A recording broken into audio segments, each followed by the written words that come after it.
Di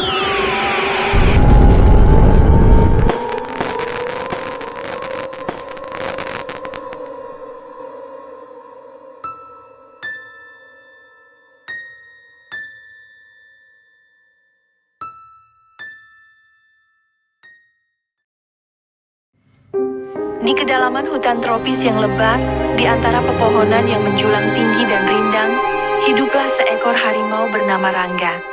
Nama Rangga menggema di seluruh penjuru hutan, bukan karena keberaniannya yang luar biasa, melainkan karena kekejaman dan keganasannya yang terkenal. Banyak hewan menjadi korban taring dan cakarnya yang tajam. Karena itu, Rangga dijuluki Raja Hutan, penguasa tahta kegelapan di kedalaman rimba.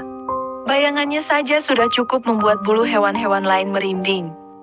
Suatu hari, di antara dedaunan yang rimbun dan sinar matahari yang tembus menerobos kanopi, seekor kelinci abu-abu gelap mungil bernama Bubu tersesat.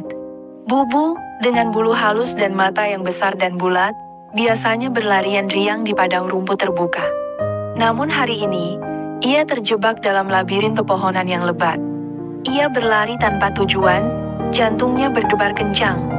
Dan kemudian, ia melihatnya.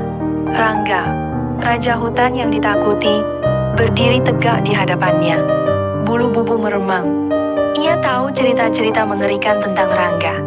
Ia mengira ajalnya telah tiba. Namun, Rangga hanya menatapnya dengan tatapan yang, walaupun masih mengintimidasi, tidak menunjukkan niat untuk menyerang. Keheningan menyelimuti mereka, hanya diiringi suara serangga dan kicauan burung yang terdengar samar-samar. Dengan mengumpulkan keberanian yang tersisa, Bubu memberanikan diri untuk bertanya. Suaranya bergetar, Tuan Rangga, mengapa? Mengapa Tuan tidak menyerang saya?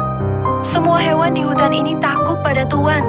Mereka mengatakan Tuan sangat kejam. Rangga mendengus pelan. Suaranya dalam dan berat. Kekejaman itu bukan pilihan. Bubu kecil, itu adalah takdir.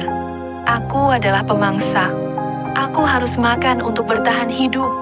Hewan-hewan yang menjadi mangsaku, itu adalah takdir mereka. Aku menyerang mereka karena terpaksa. Karena lapar. Hari ini aku tidak lapar. Kata-kata Rangga menggema di telinga Bubu. Ia tertegun. Ia baru menyadari bahwa ia telah menilai Rangga hanya dari cerita-cerita yang beredar di hutan. Ia belum pernah melihat Rangga dari sudut pandangnya sendiri. Ia belum pernah mendengar penjelasan Rangga sendiri. Rangga, sang raja hutan yang kejam, ternyata juga memiliki kebutuhan dan takdirnya sendiri. Bubu mengangguk perlahan, mengerti. Ia menyadari bahwa setiap makhluk hidup memiliki perannya masing-masing dalam ekosistem hutan. Ada yang menjadi pemangsa, ada yang menjadi mangsa, ada yang kuat, ada yang lemah. Tetapi, semuanya sama-sama bagian dari ciptaan Sang Pencipta. Tidak ada yang sepenuhnya baik, dan tidak ada yang sepenuhnya jahat. Semuanya memiliki alasan dan takdirnya sendiri. Dengan rasa syukur yang mendalam, Bubu mengucapkan terima kasih kepada Rangga dan berlari menjauh, kembali ke padang rumput yang aman. Ia membawa pelajaran berharga dari pertemuannya dengan Rangga. Ia belajar bahwa menilai sesuatu hanya dari satu sisi saja adalah sebuah kesalahan. Setiap makhluk hidup memiliki cerita dan takdirnya masing-masing, dan itu adalah anugerah dari Sang Pencipta. Dan Rangga, Raja Hutan yang ditakuti, hanya menjalankan takdirnya sebagai pemangsa, sebuah peran yang mungkin tidak ia inginkan, namun tetap harus ia jalani.